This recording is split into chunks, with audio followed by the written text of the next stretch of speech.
Welcome into a Clippers Talk Live. After we had two, count them, two different post-game shows last night after the Clippers lost by 1 to the Golden State Warriors, and I thought I would just be resting my voice today. But we had a little bit of news here. You see it in the title. I'll get to it here in a second. I just don't want to get out the particulars. I'm Adam Osland. This is your Clippers Talk YouTube side channel where when there's breaking news, even if you don't think it amounts to much, I will be here to talk about it. As I am right now, because there was something regarding PJ Tucker that just came out a little bit ago. And I thought even on an NFL Sunday, we could talk about it a little bit here on a Clippers Talk Live for you. Again, two post-game shows that you can watch in the video section from last night on YouTube. And if you guys are in here on the chat, let me know that you can hear me or not. I would appreciate that. But I saw this just a bit ago from Justin Rousseau. And it said this: the LA Clippers released a statement regarding PJ Tucker. Quote, "We've had ongoing conversations with PJ throughout the offseason and have both decided that he won't be with the team for the time being. PJ is a pro who has achieved a lot in his career, and there's more he wants to accomplish. We will continue working with PJ and his representative to find the best situation for him moving forward." Sal says, "Adios, PJ. I'm guessing he can hear me now." If you've been listening to me throughout this entire summer here on Clippers Talk, you will know that probably in half the shows I did with reporters for the Clippers, Law Murray, Justin Russo, as I mentioned earlier, Rousseau, the guys from the Lob, the Jam, the podcast, I would ask them, what do you think happens with PJ and Bones? Are they going to be at training camp? Are they going to show up to training camp? Well, I've seen Bones Highland there. I've seen Bones in some of the clips playing, scrimmaging. I know he's there at training camp. I haven't seen PJ Tucker there yet.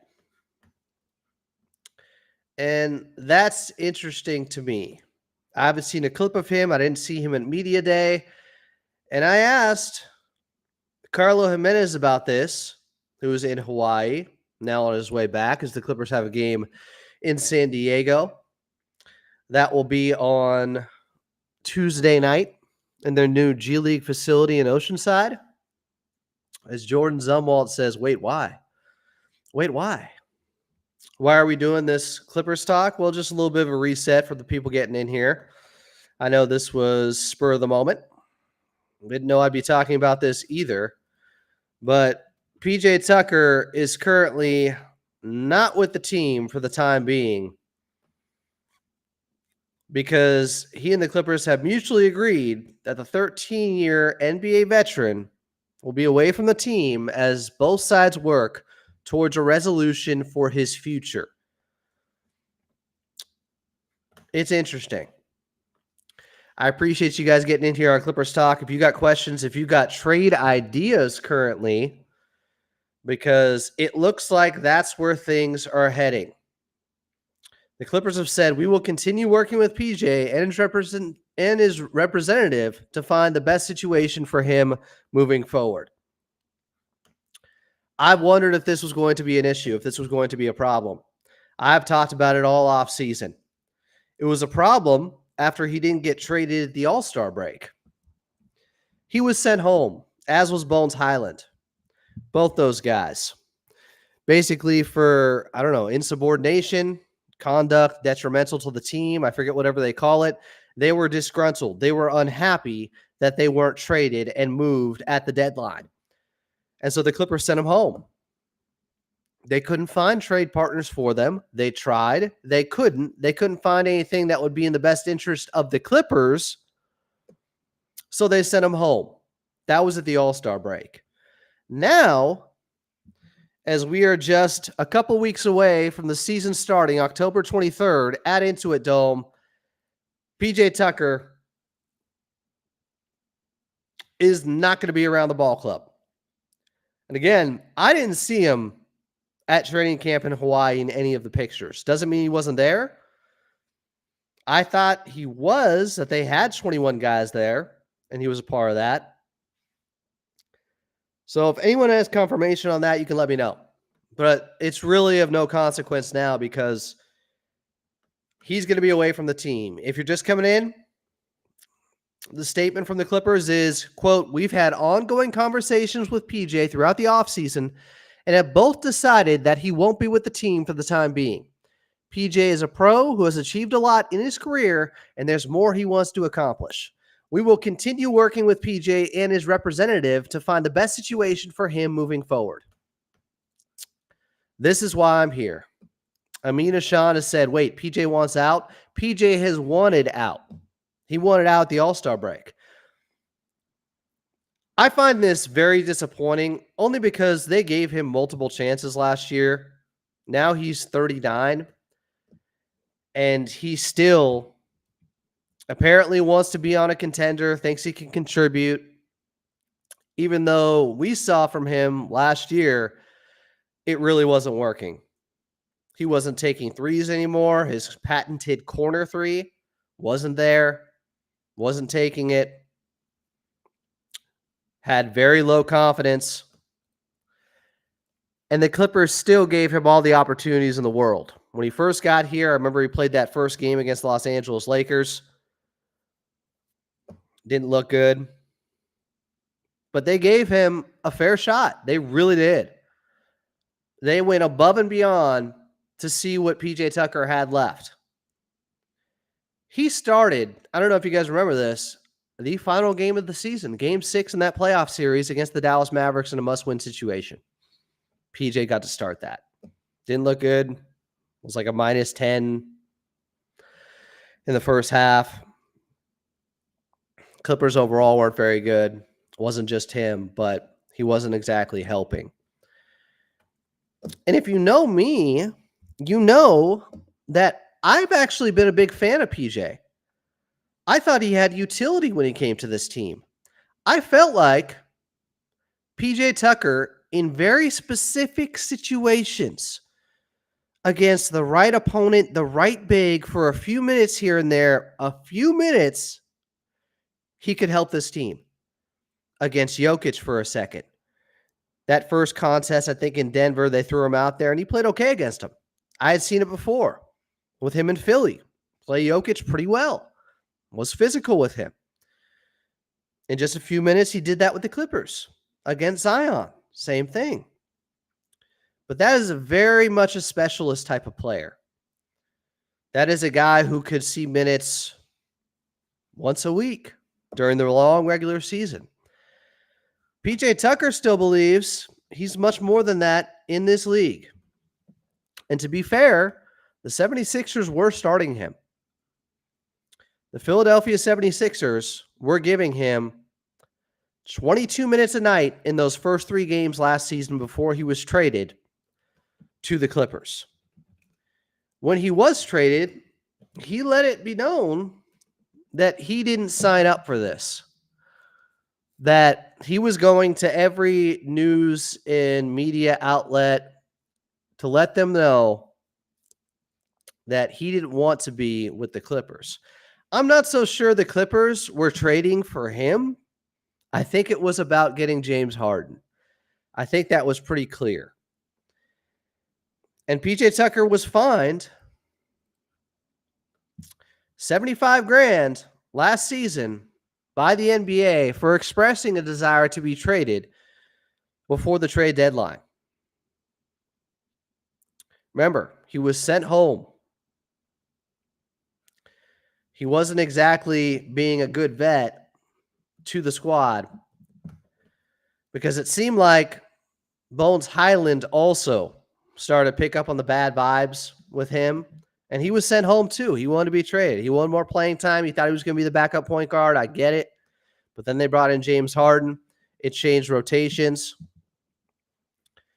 And now the Clippers and PJ Tucker are still trying to figure out a deal, something that works for both sides. Is that possible? Can the Clippers get something for him?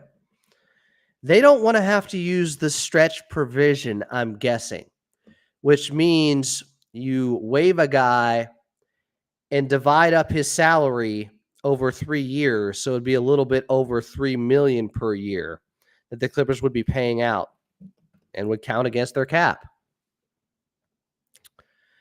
People are speculating if Kelly Olynyk could be a guy they could get for him.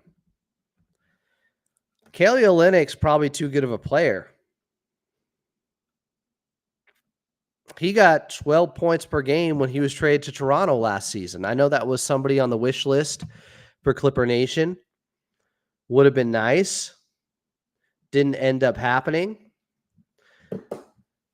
Kelly Olynyk is known for being a bit of a stretch big, a solid passer, can pass out of the high post.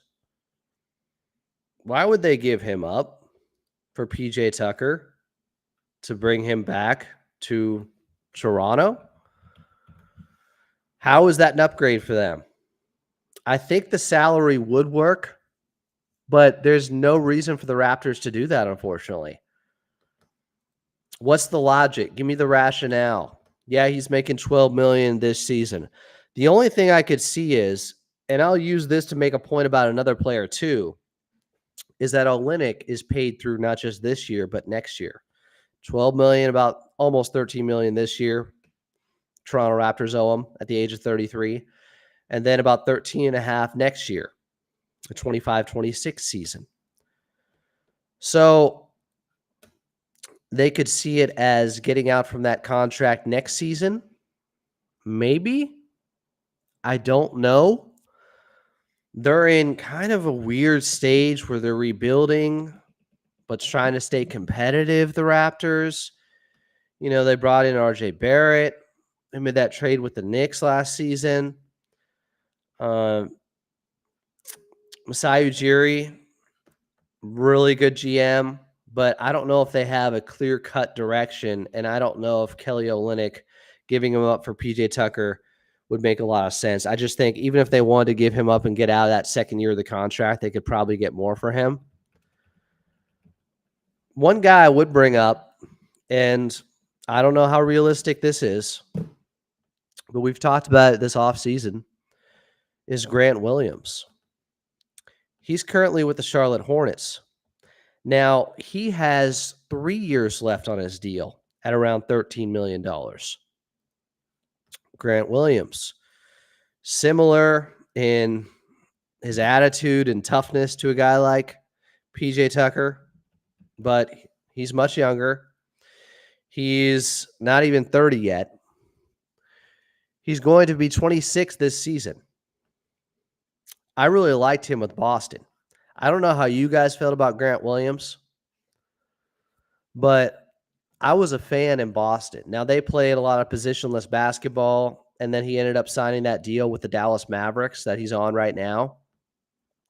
I'm guessing they signed him to the non-taxpayer mid-level exception. Things didn't work out. They moved him. They made a great trade. They brought in PJ Washington. And Grant Williams is now a member of the Charlotte Hornets who, I don't know, are they going anywhere? Can they be a play-in team this season if they have LaMelo? If they have a little bit of hope? And I think they need a season where they just show something. They have Miles Bridges. They have some talent there. If LaMelo can stay healthy, Brandon Miller, high draft pick. I believe they have Josh Green now. I think he was included in that trade. But I like Grant Williams. I don't know how you guys view him. If he could play power forward for the Clippers, since that's another conversation here with what we heard from Kawhi Leonard last night, talking about how many miles he ran and was probably top 5 or top 10 in miles ran last season playing the power forward position.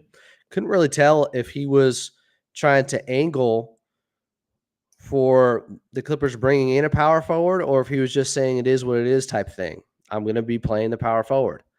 I didn't take it as him complaining about it. I didn't, because he was pretty upfront when Law asked him about that question.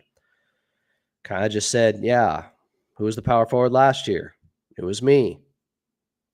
He did mention, though, is it beneficial because of all the wear and tear? If he's saying it's more physical to be playing the power forward position, is that something the Clippers are looking at right now? You have to ask yourself that.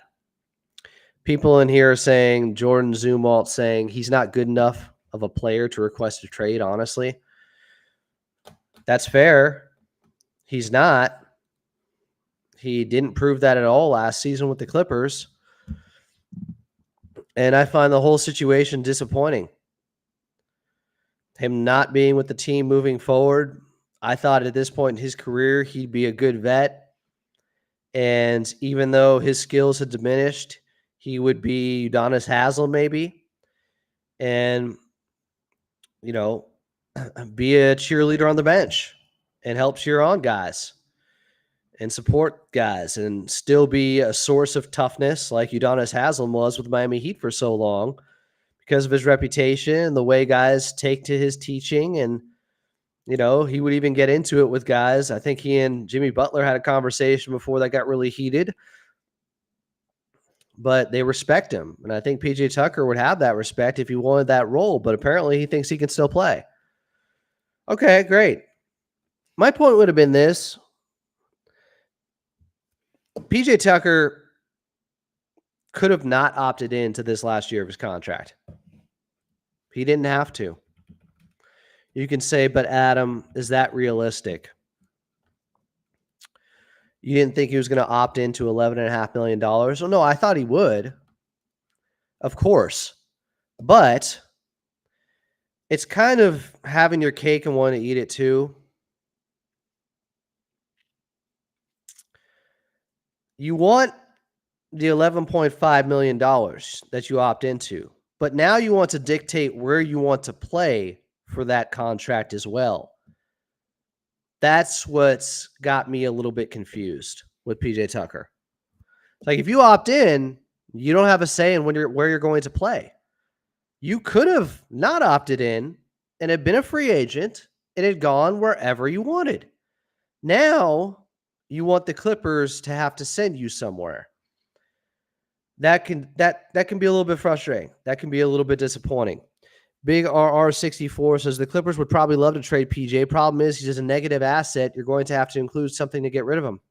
It's not a bad point.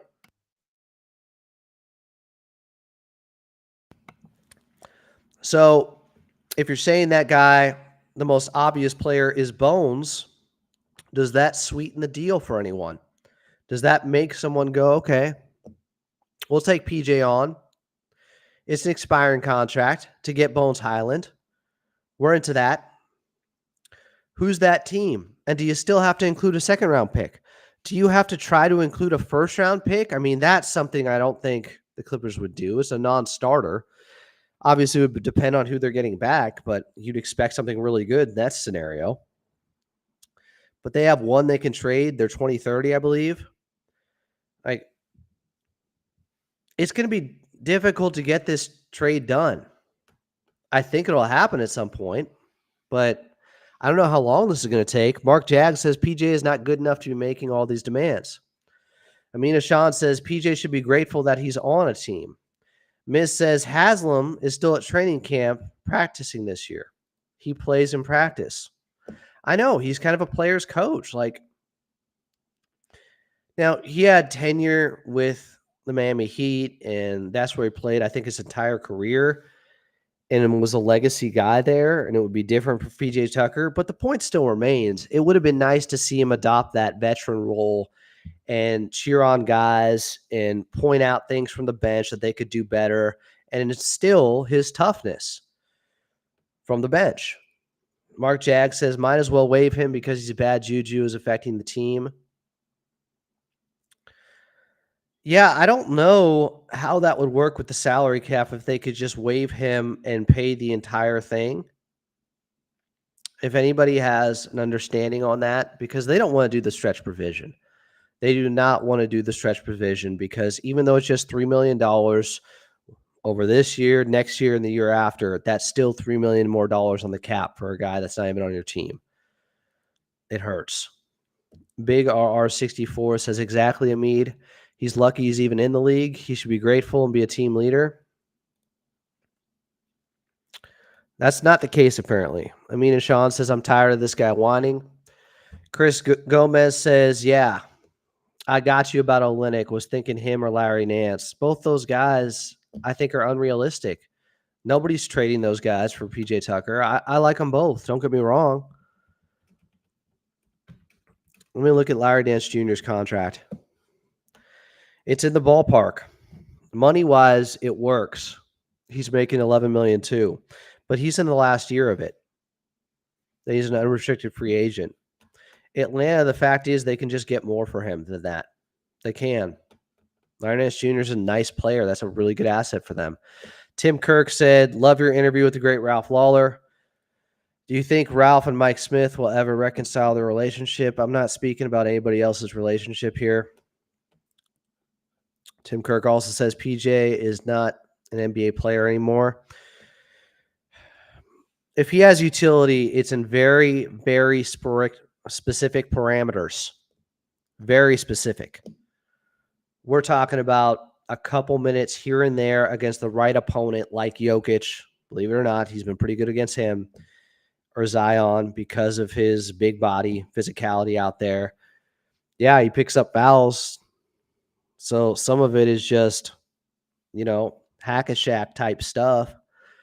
But I think that change of pace could be valuable, maybe, for a team. I don't know. It's hard for guys to come to grips with their sports mortality and when their career is ending. It's really difficult. Maybe PJ's having trouble with that, or maybe he does have a role somewhere and he can be a productive player still at the age of 39 in 10 minutes a night. I don't know. The Clippers, though, more than gave him a shot last season, and he wasn't taking shots for the most part. Was turning down threes, was scared to take those corner threes, it looked like. Just didn't have the confidence there. And for a player I really liked and I think could be a championship-level role player in his prime and did win with the Milwaukee Bucks, like I was happy to see the Clippers get him in the trade deal, but then seeing him out there, it just you could see the skills had diminished. He's much older. It can go quickly sometimes. That ring in Milwaukee was just a few years ago, but it can go quick. G Icon says, hopefully Lawrence can get something done. We'll see. Big RR64. And PJ is definitely hurting his value by complaining all the time. Other teams see they don't want that in their roster either. Maybe. Like, if you trade for him, you better have a role or else he's going to want out, I guess. Because that's what we've seen with the Clippers. And he will make it known to those he register and whoever is listening. Different publications he complained to right away with the Clippers. It was strange to see. You just got here.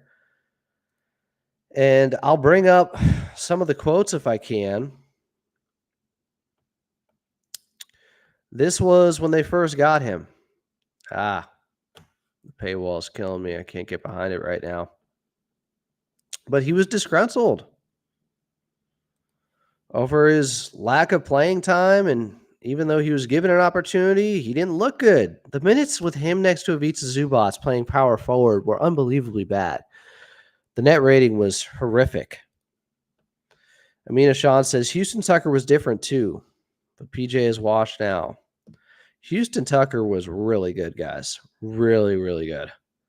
That was a player. That was a guy, a modern NBA player that I would love. Luis Lemus says, get rid of him and sign Trez. They can't trade him to an international team that Trez is on, unfortunately. It's not how it works. They got to trade him to an NBA team. Tim Kirk says, who will get most minutes at backup center this year? I think it's Mo Bamba right now, guys.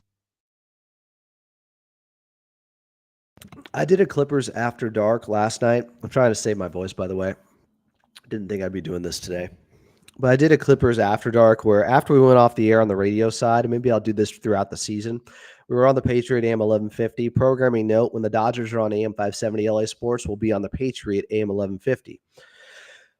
But the show was over on the radio side, but I kept it going, called it Clippers After Dark. I talked a lot about Kai Jones. I thought he struggled last night. I didn't want to be overly harsh with it, but some of the comments were, so I tried to cut some of those out. It just was, I don't know, mean-spirited, some of it. But I want to be positive about a young player who I know a lot of people were really high on, and the expectations are unrealistic to some degree, some of the Kai Jones people. And look, I'm rooting for him. I want him to get that two-way contract, but I think he's got to play in the G League right now. He needs to develop.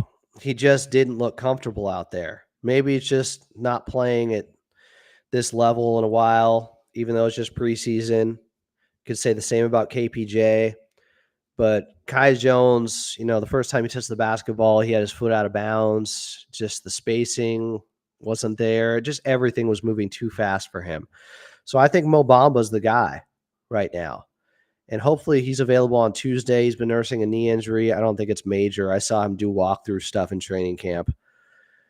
So I'm not overly concerned yet. Tim Kirk says, are we giving back up on Bones yet? That Bones looked okay last night, got put in some tough positions, but I'm a huge Bones Highland fan. I just believe that when you brought in Chris Dunn, when you brought in KPJ, that kind of telegraphed part of what they thought about Bones. And they said it sounded like Lawrence Frank this summer was also trying to move him. It's not like they haven't tried to move these guys and give them an opportunity and help them out, get to whatever team could give them more minutes. It just doesn't seem like it's going to be the Clippers. Tim Kirk says, love your work. I'm an old-time Clipper fan since the great Lee Klein days on the radio in the late 90s and early 2000s. Lee Klein, Prince of Darkness. Tim Kirk, thanks for the compliment there. I'm trying to figure out a realistic landing spot for PJ Tucker where the Clippers could make this move as fast as possible, and there wouldn't be too much of an entanglement with picks and having to include a bunch of other guys. What would be the easiest, cleanest way to move on from PJ Tucker? I mentioned Grant Williams earlier. Other people mentioned Kelly Olynyk. I think he's just too valuable of a piece for the Toronto Raptors. The only argument you could make is he has 2 years left on his deal. PJ is an expiring $11 million contract. Someone else said Larry Nance Jr. Like him, but I don't think Atlanta's doing that. He's expiring, and he's a good trade piece for them. If they could get him, great, but I don't know. They'd have to include a lot more. Maybe if they really valued Bones Highlands and a second-round pick, I don't know. Mark Jag said, PJ Tucker to the Knicks for Precious Achiuwa. Maybe. I got to see what his contract is. New York Knickerbockers. It's just, he's 39. PJ Tucker is at that place. And if you're thinking about Tibbs and him using someone like that, I don't find that to be a bad idea. Precious is making, looks like $6 million. He's on a 1 year. So, yeah, they'd have to include more. Maybe they have to include Bones then, too. It's not totally out of the ballpark. I could see the logic there of Tibbs wanting to use someone like PJ Tucker. That's not a bad call. Precious last year averaged 7 points and 7 boards in 24 minutes a night in 49 games. That's interesting. It is. I don't know. I want to see how much he played in the playoffs, what type of minutes he was getting there. Let's see. First round, He only played 30 minutes. Was he banged up? Was that matchup dependent against Philly? Second round against Indiana, he played 154 minutes. Okay, there's another guy. Old Dirty Dashers says, get him the F out of here. I knew some of that stuff was coming. Also, we ain't sniffing the playoffs. Old Dirty Dasher will not chillax. He's been really tough on the Clippers with his predictions. Himothy has said not going to happen because they won't be a second apron team for PJ Tucker. Yeah, they'd have to move something else with Precious, I suppose. I didn't know where the Knicks salary cap was at. I kind of figured they were a second apron team already with some of the signings they made. They spent money. OG Anunoby, Jalen Brunson. They bring in Cat. Mark Jag says they said Tibbs wants Marcus Smart. I heard that rumor too. Tibbs is in win now mode. Yeah, that's true. Tim Kirk said, who will start when Kawhi sits out? We've talked about this a ton.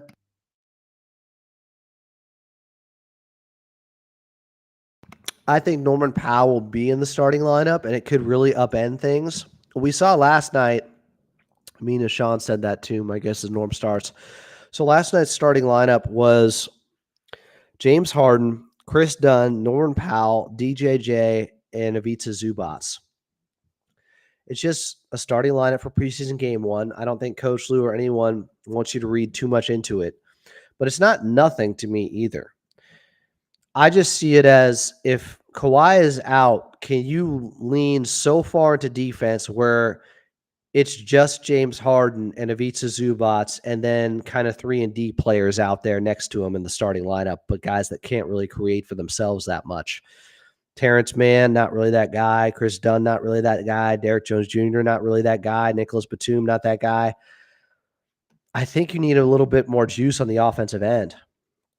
I do. Himothy said they're actually under the second apron. They found a way to manipulate the new CBA. Oh, I saw that. They paid like $1 more on some of the minimums with the Knicks. Smart front office. Weird to say that about the Knicks, but they've done some really good things the past couple of years. They're doing much better there, and they're a legit contender.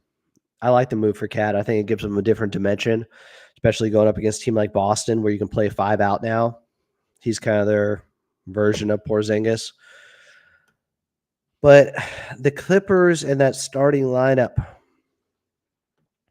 if Kawhi is not available, and we don't know yet, he wants to play. And if people are asking me to guess on whether or not he'll be available opening night, right now I'd like to be positive and guess he will be, but nobody can know because all that matters is how his knee responds to the strength and conditioning program they're doing right now with it. He's not participating in the drills at training camp. He's strengthening the knee. But he also mentioned last night, I found this interesting. They said, would you like to play in a preseason game before just all of a sudden being out there in game one of an 82-game regular season? And Kawhi said there's always a ramp-up process, something to that degree. That's interesting. So does that mean we would see him in a preseason game first if we're going to see him in game one, October 23rd? I don't know. I think it's a possibility, at least, by how he said that, by how he put that. Tim Kirk says, I think Harden will be an all-star and average 25 points per game. At the age of 35, I think that's asking a lot, but I think he needs to average 20 or more. I don't know about 25. Amin agrees with that. He said, my guess is 20 points per game. Now, if Kawhi is out, I expect him maybe to be 20, 22, somewhere there. But it depends on where he's at physically and how much he can get by guys and bend the defense. That's what you're looking at with James Harden. And to his credit, he looks to be in great shape. Saw him get to the lefty scoop layup and blow by a guy last night for a bucket. That was good to see. Old Dirty Dasher said, yeah, I was so gung-ho with 213 5 years ago. This last news from 2 weeks ago broke me. I'll support the team, but I'm like Rowdy Piper in They Live, and I'm wearing glasses.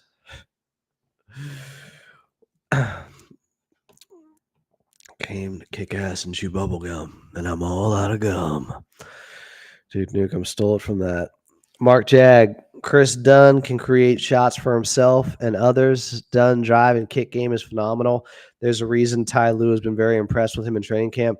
Chris Dunn is not creating much for himself. I don't know what you've seen from him, but he's not somebody that's going to create a ton for himself. That's cap. I love Chris Dunn, but that's not his game. He has a bit of a floater, but we're talking about a guy who averaged 5 points per game last season. 5 points per game in 66 games. So anything he can create for himself is kind of wild. He can play off the ball. He can be a catch and shoot guy. And, over the span of about, if you combine the last 2 seasons with Utah, where he played just 22 games and then last year 66 games.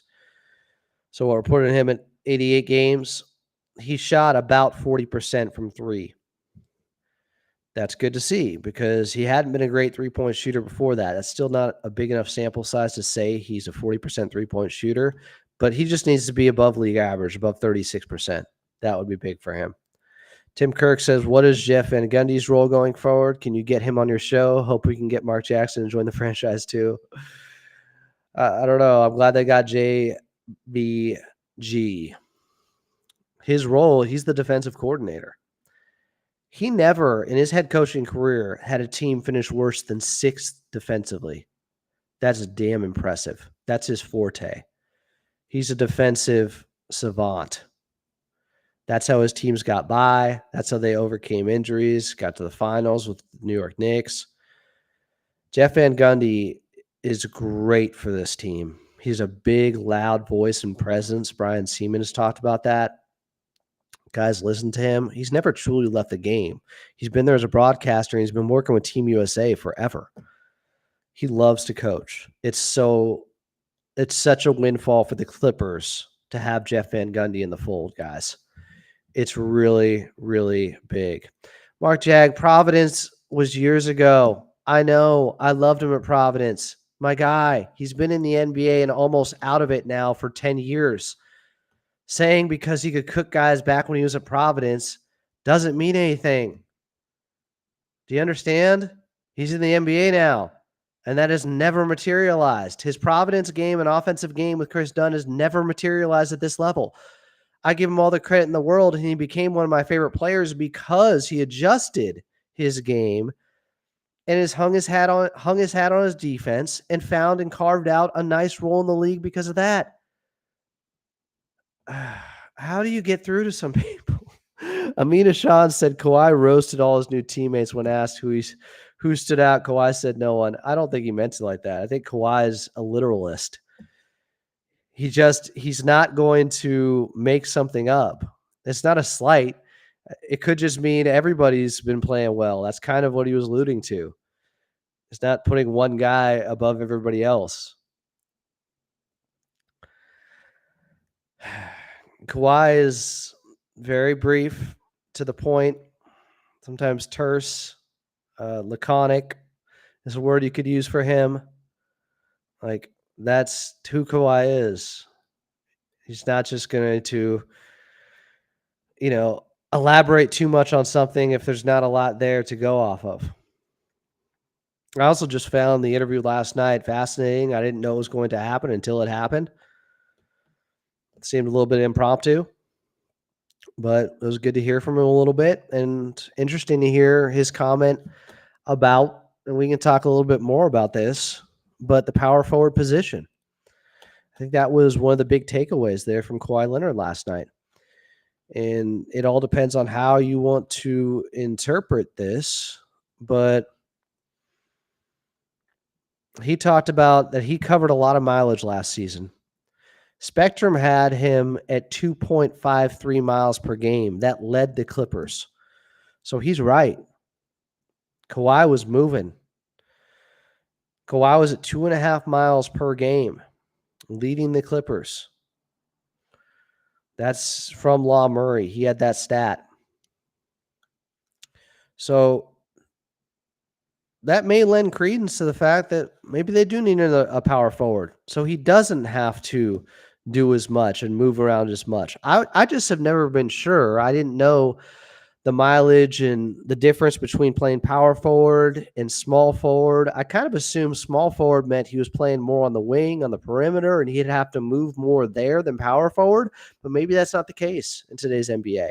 And if it's not, it probably would be best to have Kawhi not playing the power forward position. Tim Kirk says, why aren't there any plays for Zoo to shoot mid-range? His skills aren't fully utilized on offense enough. Because mid-range shots don't make a lot of sense when Zoo can shoot 64% from 5 to 9 feet out last year. He led, I think, the league in all bigs from 5 to 9 feet out at 64%. He was better than Jokic in that area. It was push shots, runners, hook shots. Why does he need a jumper when he just led the league from 5 to 9 feet out? Guys, if he shoots 45% in the mid-range with a jumper, which is a really good percentage, that still doesn't justify him taking it. It really doesn't. Not when you're as effective as he is closer to the basket. Mark Jag says Kawhi played every game until he got his new contract. That's not true at all. He got his contract, continued to play, and then with about 2 weeks left in the regular season, he wasn't able to go. Can we just be accurate once? Amina Sean says we got to stick with Kawhi at power forward until we get a real power forward. Well, Kawhi last season basically said that. He said, I'll do it till we get a real one. Something to that effect. So does he want them to get a power forward? Does he not want to put that pressure on the front office? I'm not sure. I think Kawhi knows he's paid like a superstar, so sometimes you got to do the dirty work. You got to do the little things. That's something we heard Paul George complain about at times, but Kawhi never really has. I just don't know. And we did hear this from Kawhi, so he's feeling good last night. Should probably tell you guys that. That's important. It's one thing to say they need a power forward and they need to move Kawhi back to the 3. It's another to find a power forward that fits good or fits well enough next to Ivica Zubac, meaning he has to shoot a little bit because Zoo's not shooting. Yeah, there's a reason, Tim Kirk, that they look for stretch bigs. Also, how many stretch bigs are there really? Especially that can also guard the basket. You know how much those guys get paid? You know how unique those guys are? AD, Jokic, Embiid. Not many more than that. Guys who are stretch bigs that can also guard the basket. Yeah, that'd be great. You have no idea, based upon how few shots he's ever taken away from the basket in the mid-range, if he can do it. It's just difficult sometimes. I think a power forward like Bobby Portis could be good. Cool. They giving him away? The Bucks?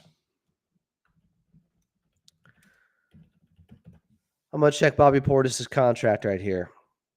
I know his annual is within range. So he's making $12 million this year and $13 million next year, but that's a player option next year. Do they want PJ Tucker back for that and some cap relief next year because they assume that Bobby Portis is going to opt in, even though he might not because he's 30. He's still young enough where he might not. But he's kind of a legacy guy there and one of their leaders with Milwaukee, helped them win a championship, and is a good player who shoots 40% from 3 last season. PJ Tucker's not doing that. He's a 38% three-point shooter for his career, really 39% Bobby Portis. Are they really giving him up for PJ Tucker? I think they know who PJ Tucker is versus Bobby Portis. Not realistic. Mark Jag can even point that one out. No, they love Portis in Milwaukee. We know, Luis, they're not giving up Kelly Olynyk for PJ Tucker. Why would they do that? It takes 2 to tango. Yeah, Portis is a fan favorite there. Belgrade 011 says hello from Europe. Hello. It's good to hear from our international Clippers fans here.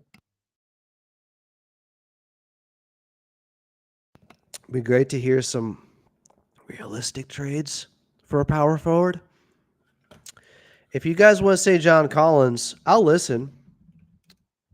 But what is the trade package? Who are the Clippers giving up? John Collins did end up shooting 37% from three last season. That's a good year. Only took 3 a game, but made 1 per game. 15 and 8 in his 28 minutes per game. He's still young. Let's see what John Collins' contract is at. You tell me how they can realistically get John Collins. Give me a trade for him. This is interesting because Collins is making $26 million this year, so obviously it's going to take more than PJ Tucker. They're going to have to trade. PJ Tucker, Bones, would they want him? John Collins has a player option for $26 million next season. I could see him opting out of that because he'll still be at the age of 28, entering his prime. He could get a longer $100 million deal, even if it's less annually, he could get a longer deal. So at worst, you would have him off the books for the summer of 2026, even if John Collins did opt into that $26 million deal during the 25-26 season. You guys tell me how they could do it. Tim Kirk says Zoo, he's still hung up on this. Zoo was an 8% free throw shooter early in his career. He showed great touch on a shot. He had potential to develop into a stretch big when he was 17 away from the basket. Except for one thing, Tim. Shooting at the free throw line and shooting in the mid-range are two different things. Guys aren't guarded at the free throw line. Tim Kirk says he doesn't even look at the basket, which hurts the flow of the offense. He's good in the short roll. He's become a much better passer there. Stop. Get Zoo on the block and let him go to work there. That's where he's most valuable.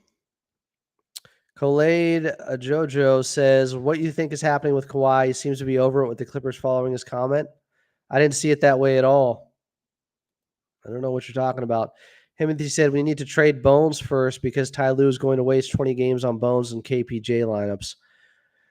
I don't think he's going to do that. We'll see if KPJ is available to start the season. Man for Collins. It's going to take more than man. Collins makes $10 million more per season. Actually, he makes $15 million more per season. Who else, Luis? If you even want to do that. They just paid Terrence Mann. Kevin Richards said, you can waive PJ, but then you can't trade him. They will want to keep that money to be able to aggregate in a trade. Waiving him would only give you an open roster spot, no other advantage. Yeah, that is a good point. Mark Jag said, man would have to be included to make the salaries match. You're saying Man and PJ for John Collins would be your move. Would you guys want to do that? Tim just can't let it go. He can't. He says, young Zoo had potential to be Marcus Gasol-like. Unfortunately, it didn't materialize. 17-foot shot is not hard to make. You need to watch some tape on Marcus Gasol. I'm glad you've never listened to me before because I've actually called Ivica Zubac a long-lost Gasol brother for years, Tim. Thanks for participating. Really appreciate the productive conversation about things that could have been. I'm just going to start ignoring somebody who has a one-track mind and isn't participating and moving the conversation forward. Khalid says he said he's not impressed with any new addition, and his body language says he's not used to a non-competitive team. That's not what he said at all. I'm glad you are the body language interpreter. Oh, my goodness, guys.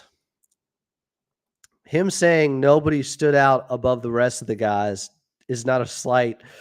I think that also just wasn't a question he thought he was going to be getting. He thought they were going to be talking about the knee and things pertaining to that. It was not a dig at his teammates at all. That is a wild way to interpret it. Timothy said we can't trade for Collins without trading Man or Dunn or Norm. True. Would Norm and PJ be the move? Norm makes then Utah would probably have to give something else back to make that work. Talking about $26 million from John Collins. Norm makes $18 million or $19 million, and PJ makes $11 million. I love Norm. I think he's extremely valuable to this team. I also could see at some point down the road, I've listened to it. I have listened to it, Khalid. I've listened to it multiple times. I didn't read into it like that. I didn't see many of the beat reporters do that either. He's Kawhi. He's extremely blunt and honest. If he thought someone or he was going to elaborate about one particular player, he would have. That's not his thing. Have you heard Kawhi in interviews before? Amin said, personally, I think we should keep Norm because he's a good shooter. He's a really good shooter. Shot 44% from three last season. Oh, you guys are killing me right now. I appreciate all the questions and stuff, but I don't like the inferring and trying to play body language expert with Kawhi Leonard when, like, it matches up with how Kawhi always is. He's almost deadpan with his delivery sometimes. It doesn't mean anything. You can't read much into that. Kawhi is a good teammate. He's not throwing anyone under the bus like that. He's not trying to give anyone a story. Oh, it's comical to me.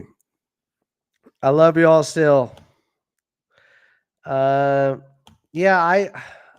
Powell to me is too important to the start of this season, especially if Kevin Porter Jr. is going to get suspended. I think at some point, guys, I brought this up last night, and maybe this was wild on my part, and I was out to lunch on this, and I was being far too impulsive. But I did tweet out that I believe at some point Kevin Porter Jr. is going to end up the starting two guard at some point. That could mean much later in the season. It could be next season. I didn't put a timeline on it, so I'm giving myself some wiggle room, you could say. I just see Coach Lue as someone that wants someone who's more versatile offensively and then has potential defensively. Kevin Porter Jr. really does on that end. There's a mixtape up on YouTube of his defense. And I think he can be a bridge between them going so far one direction or the other in their starting lineup. Because right now with the Clippers, I talked about this a little bit last night too, that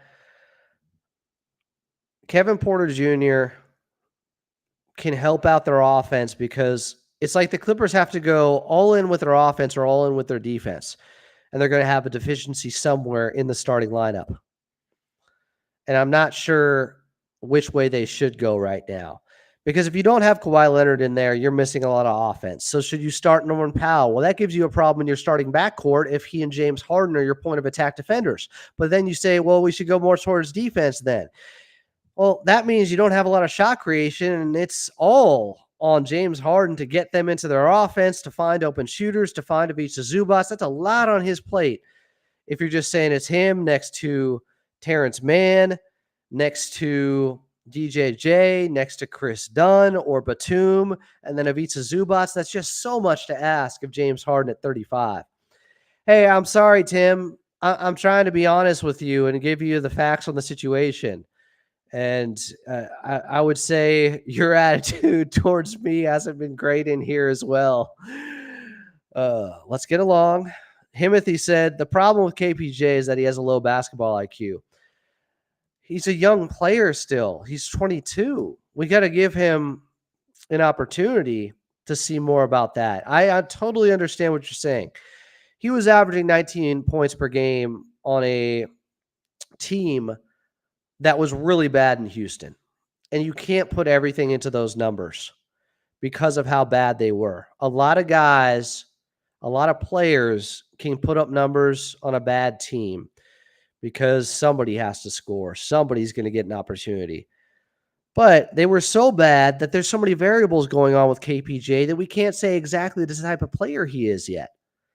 I don't think we know that. I know he's a lefty who has a lot of create ISO ball in him that can pass and play make a little bit, and has shown that with his size, he could project to be a good defender on the perimeter. It hasn't developed that way because he's still too young. And he's been in a bad situation and obviously put himself in some really bad situations where he's missed a lot of time now because of his off the court issues. We'll see. Johnny Blaze has confirmed PJ Tucker is in Hawaii with the team. PJ went on the court during warmups. Okay, that's good to know. Johnny Blaze says, I live in Hawaii and went to yesterday's game versus Golden State. So a little boots on the ground, a little bit of an update there on the main thing we were talking about. Let's keep the main thing with PJ Tucker. Shams Charania has said this: the Clippers and forward PJ Tucker have mutually agreed for the 13-year NBA vet to be away from the team as the sides work towards a resolution for his future.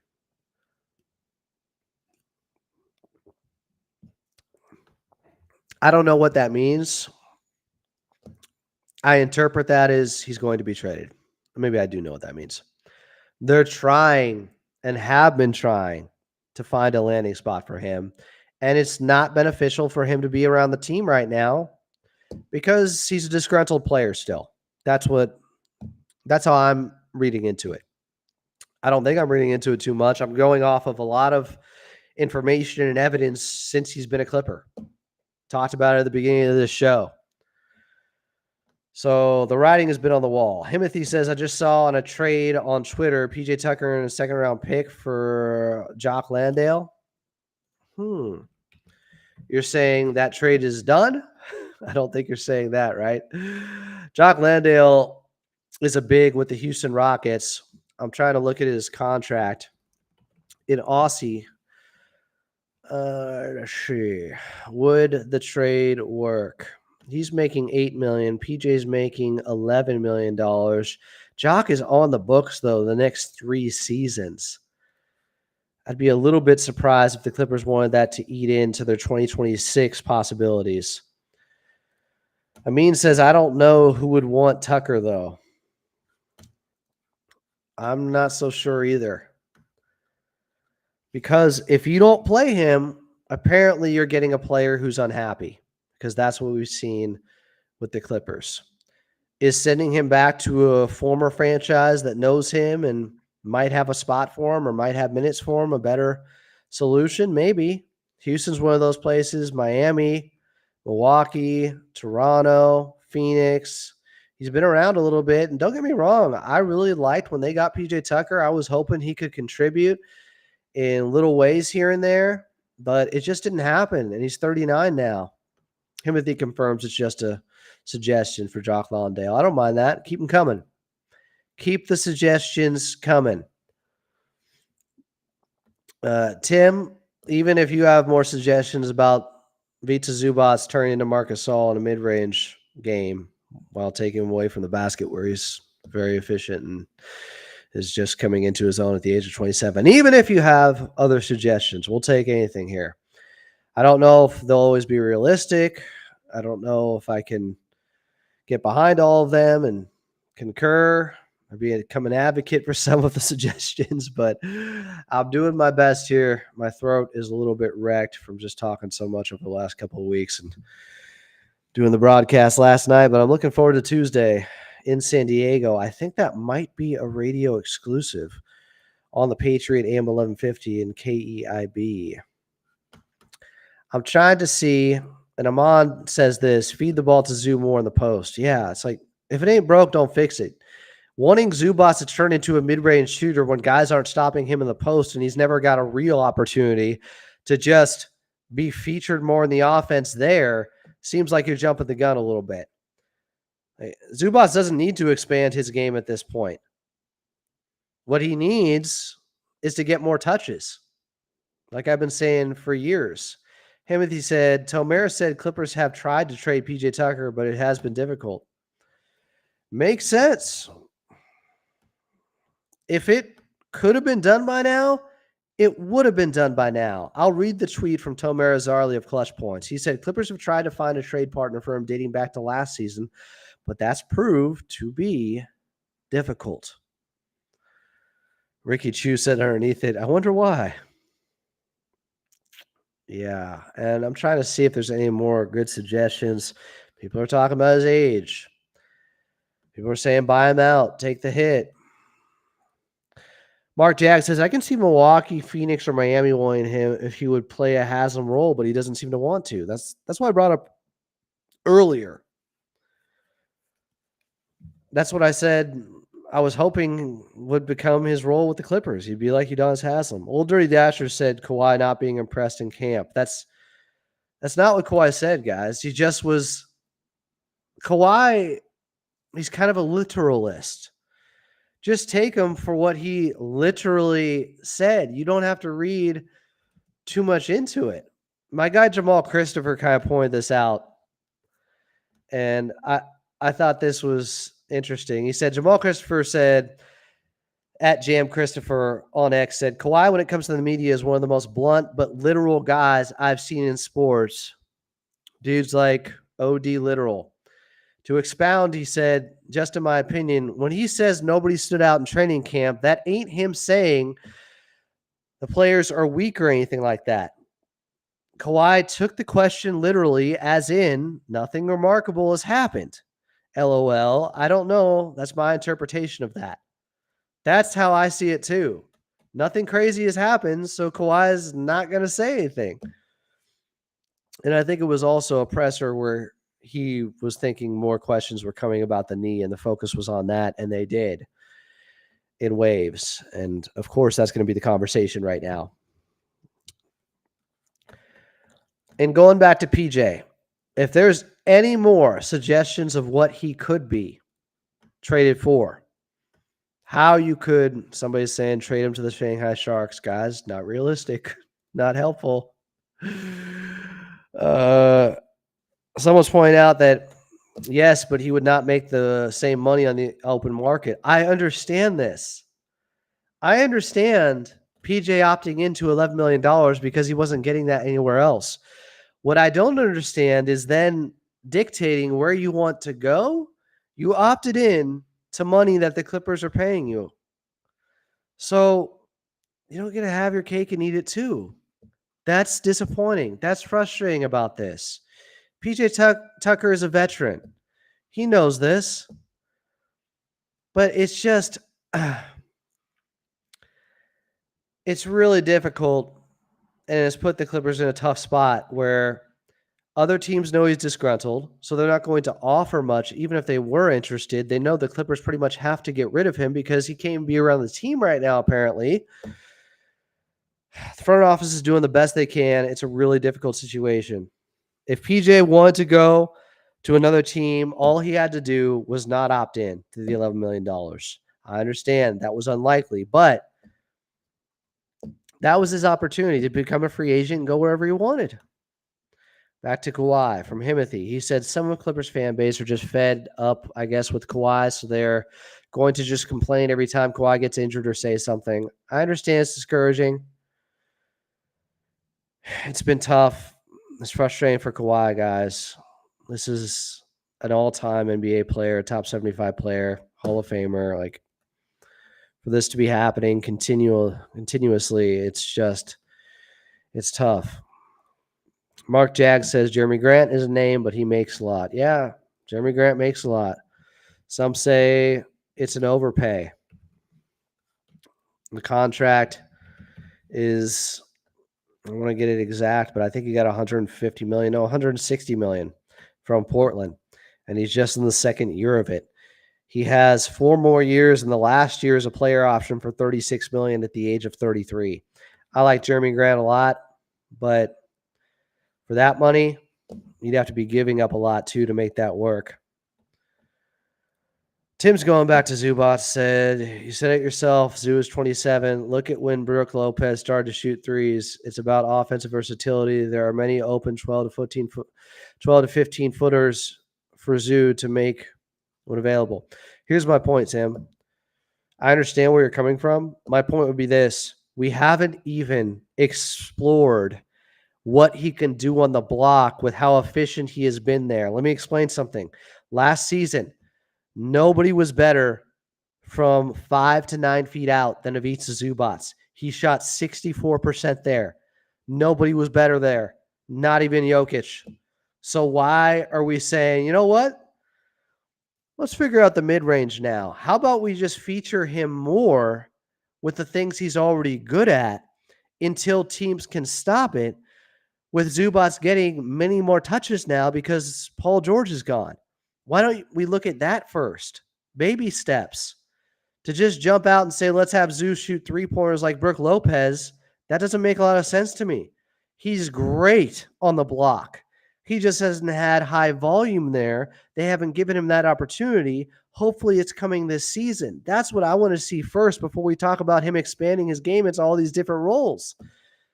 Have him master the short roll and pass more. Amina Sean said, I feel like Tucker's just digging himself in a deeper hole. He had an opportunity to go to another team, but he decided to stay with us. Facts. He could have gone anywhere he wanted. He could have been a free agent. He decided to opt into the $11 million. I don't blame him for that. But if you're going to say that now he also gets to choose what team he wants to go to when he opted into a contract with the Clippers, that doesn't make a lot of sense. Tim Kirk goes back to, you're missing my point. He can do both, touches in the paint and mid-range. No, he can't do both. We haven't seen the mid-range. We don't know he can do both. We know what he can do, touches in the paint. We don't know that he can do mid-range. So I think, actually, Tim, to be fair, you're kind of missing the point. I've been trying, man. I've been doing my best here, but I can't keep going in circles with you about this. We don't know that he can do mid-range. We do know what he can do. Let's lean into what he can do more. That's all I'm going to say about this. It's just I can't keep going on this forever, my guy, Tim. I appreciate the conversation, but you're kind of just talking right past me. You're not listening to anything that's coming back your way. With PJ Tucker here, it's just, if you opt into a contract with the Clippers, some will say you should honor that contract. Now, the other side of that is a team can always trade you at any time. So it can go both ways. But in this case, that $11 million contract is not easy to trade for the Clippers. Teams are not lining up for PJ Tucker. If they were, it would have been done by now. It would have been done at the trade deadline. It's just, it's really difficult to move PJ Tucker without moving other pieces, and then it gets more convoluted, and it's not easy. It's not easy. I think the Clippers are going to try to make it happen, and that's really accommodating on their part to make sure PJ Tucker goes to a place that he wants to go to.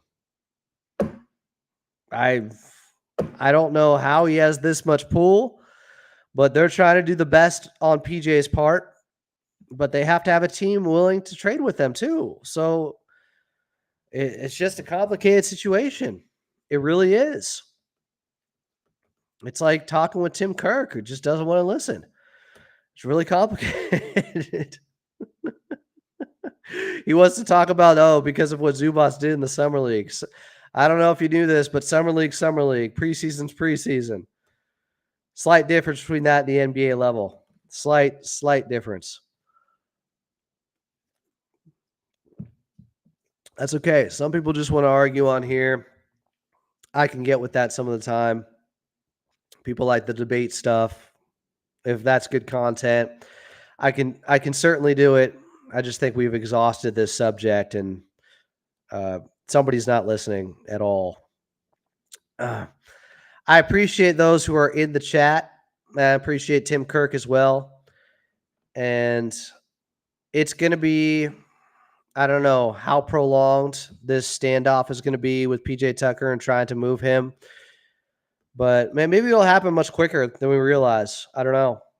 I just know $11 million for a guy who's almost 40 and doesn't have a ton of game left in him, at least from what we saw with the Clippers. Not a good position to be in from the Clippers side of things to make a trade done or to get a trade done like that. But never know. I believe in this front office. Mark Jack said, Harden seemed excited with this team. He's been with the team for a month. I think I trust his basketball knowledge. Yeah, that's a good point. James Harden seems really, really excited. James Harden seems excited to lead, excited for the team to play through him. He made that known. And look, it bothers me how the national narrative about James Harden, when he said, "I'm a system," the full quote was, and he didn't say the system.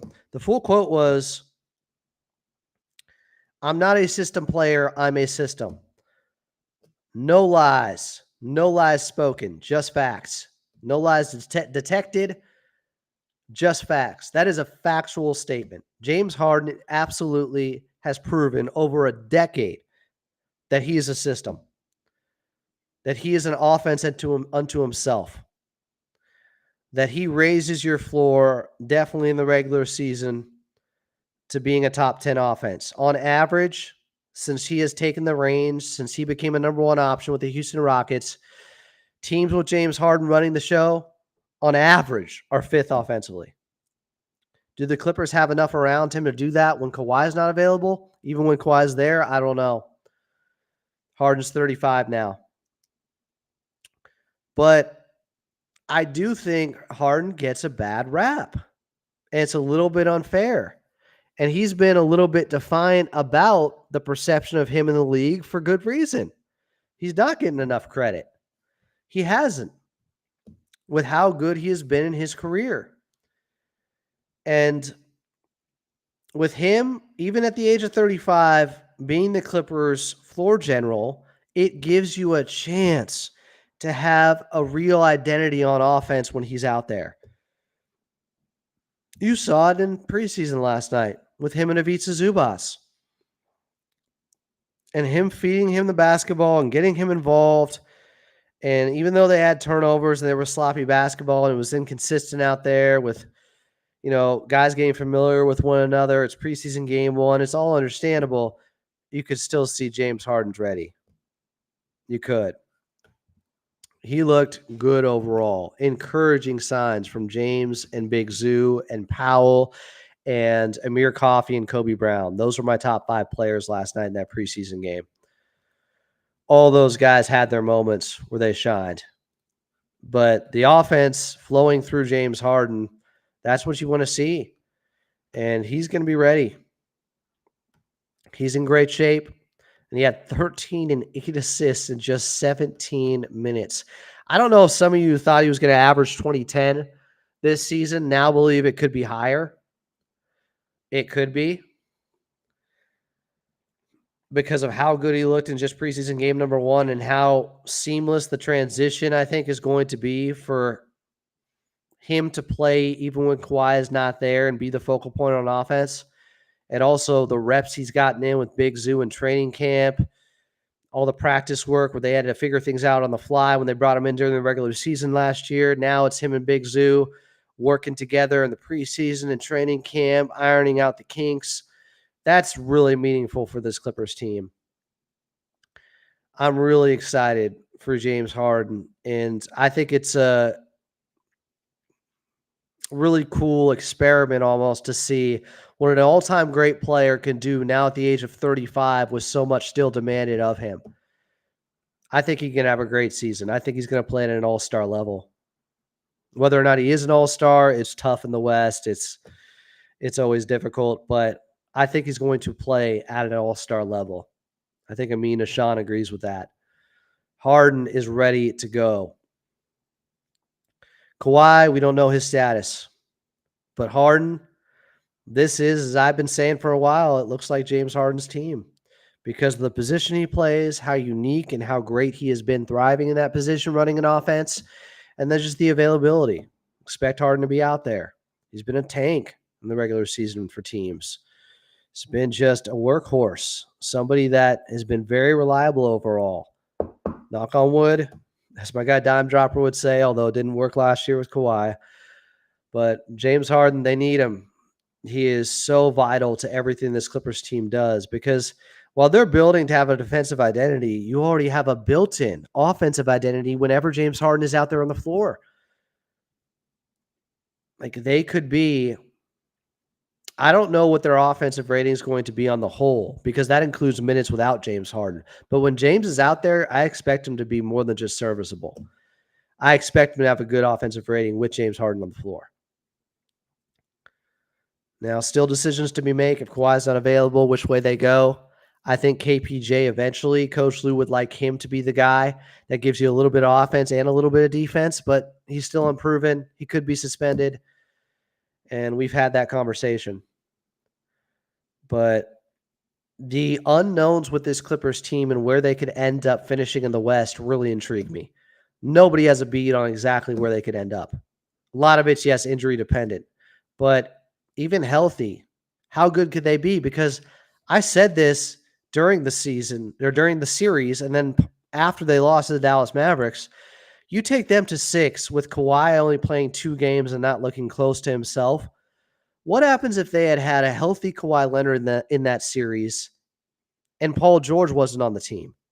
A healthy Kawhi next to James in that series, I think takes out Dallas.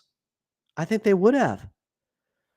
So that tells you just get into the playoffs with a healthy Kawhi and James Harden and let the chips fall where they be. Because those guys are good enough as a 1-2 punch, I think, to take out the team that got to the finals last year in the Western Conference. I think it would have happened. I'm damn sure a healthy Kawhi, it would have happened. Honestly, I truly believe that. Even take Paul George out of the equation. Just Kawhi healthy next to James Harden, and I think they beat Dallas last year. So they're dangerous. You got to have some belief in this team still. I know a lot of factors and things have to go right. A lot of conditions, being healthy. I know. But there's a lot of teams where it doesn't matter if they are healthy. They still aren't winning that series or aren't going far. The Clippers, you give me a healthy Kawhi and James Harden in a series, I like my chances. I do. Especially with what I think we're going to see from Big Zoo this season. So, we'll continue to monitor the situation with PJ Tucker. Clippers are doing their best to appease and make it happen for he and his agent. And that's good business, like to do right by guys. It's just he opted in to the $11 million. He could have been a free agent and gone wherever he wanted. Would have been done. So it put the Clippers in a difficult spot. Melvin Powell Jr. says James Harden forced a few unnecessary passes to Zoo, but those two are certainly going to be rolling all season. DJJ, Chris Dunn, and T-Man just need to be ready to shoot from Trey with no hesitation. Completely agree. Great comment, Melvin Powell Jr. Great comment. Those are the type of guys who have played off of James Harden over the years. PJ Tucker was one of them in Houston. Trevor Ariza, Eric Gordon, guys like that. This team is built in a similar fashion, but those three cannot hesitate whatsoever. That will kill their spacing if they do, because teams won't respect their shot and they'll clog the paint. It will junk up and mess up and muddy up the pick and roll that James Harden's trying to run with Ivica Zubac. They have to take them, and they do have to make them at a respectable enough rate to get the defense to lean their way and close out. Then when they close out, all those guys you mentioned, Chris Dunn, Derrick Jones Jr., and Terrence Mann, can attack closeouts, wreak more havoc, get 2 on the ball, then find the open man, or get to the basket for an easy one. That's how you get your offense unglued. That's it. With lesser shot creation talent overall, that's how it is done. That 3 ball from those 3 needs to happen. It's non-negotiable. It has to for this Clippers team to be successful. We'll see. I'm really interested for Tuesday night. Excited for that game. Hope you guys join us.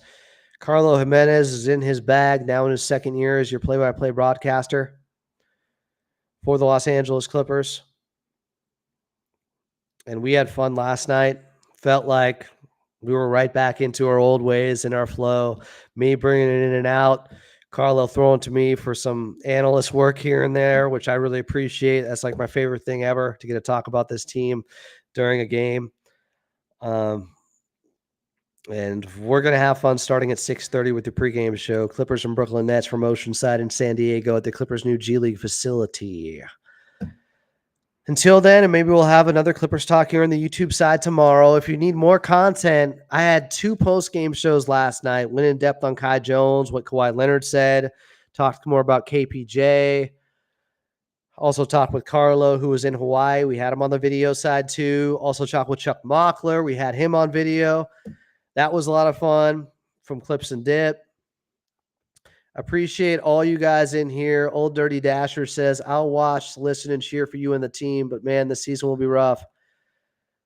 Old Dirty Dasher, I'm hoping you're wrong. I'm hoping you're wrong. I believe every game is going to be very meaningful because the Clippers need as many wins as they can get to stay afloat. It's going to be like the 21-22 season to me, where they ended up in the play-in, but they were just scratching and clawing and fighting and battling each and every night to stay above 500. Every game meant so much. Every game was so critical. No games off. That Clippers team battled, man. And they played above their heads at times. And I think we're going to see the same. Appreciate all you guys checking me out here on Clippers Talk on the YouTube side. Subscribe if you like this episode. And I appreciate everyone, including Tim Kirk here, as we were battling a war of words about Ivica Zubac and his role. But it's all good. It's all fun. And I appreciate Clipper Nation, your interest in this team. I just love talking Clippers basketball all the time. It is my passion. I hope it's my calling. I don't know. I hope I'm doing an okay job for you guys.